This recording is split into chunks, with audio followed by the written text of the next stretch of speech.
ବାହୁଡ଼ାରେ ପୁରୀରେ ମୁହାଁମୁହିଁ ହେଲେ ବର୍ଷା ଆଉ ଅନୁଭବ।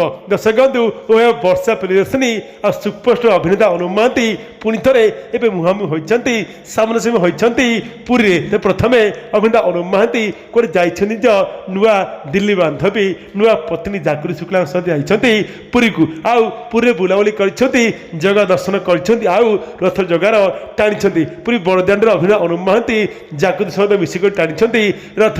ଆଉ ଦେଖାଯାଇଛି କି ଗୋଟେ ସେହି ଜାଗାରେ ପୁରୀରେ ଗୋଟେ ଅଭିନେତ୍ରୀ ବର୍ଷା ପ୍ରିୟଦର୍ଶିନୀ ମଧ୍ୟ ଆସିଛନ୍ତି। ତେବେ ଉଭୟ ଜଗା ଧାମରେ ବର୍ଷା ପ୍ରିୟଦର୍ଶିନୀ ଅଭିନେତା ଅନୁପ ମହାନ୍ତି ମିଶିକରି ଗୋଟିଏ ବଡ଼ଦାଣ୍ଡରେ ଗୋଟେ ରଥ ଟାଣିଥିବାର ସୂଚନା ଅଛି।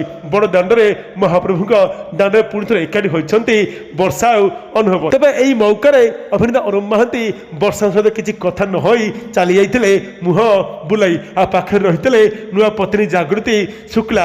ଜାଗୃତି ଶୁକ୍ଲା କିନ୍ତୁ ବର୍ଷା ଅନୁଭବ ଏକାଠି ଦେଖିବା ପରେ ଅନେକ ଦିନ ପରେ ଏକାଠି ଦେଖିବା ରାଗି ଯାଇଥିବାର ସୂଚନା ଆସୁଛି। ପାଖରେ ଥିଲେ ବର୍ଷା ପ୍ରିୟଦର୍ଶିନୀ।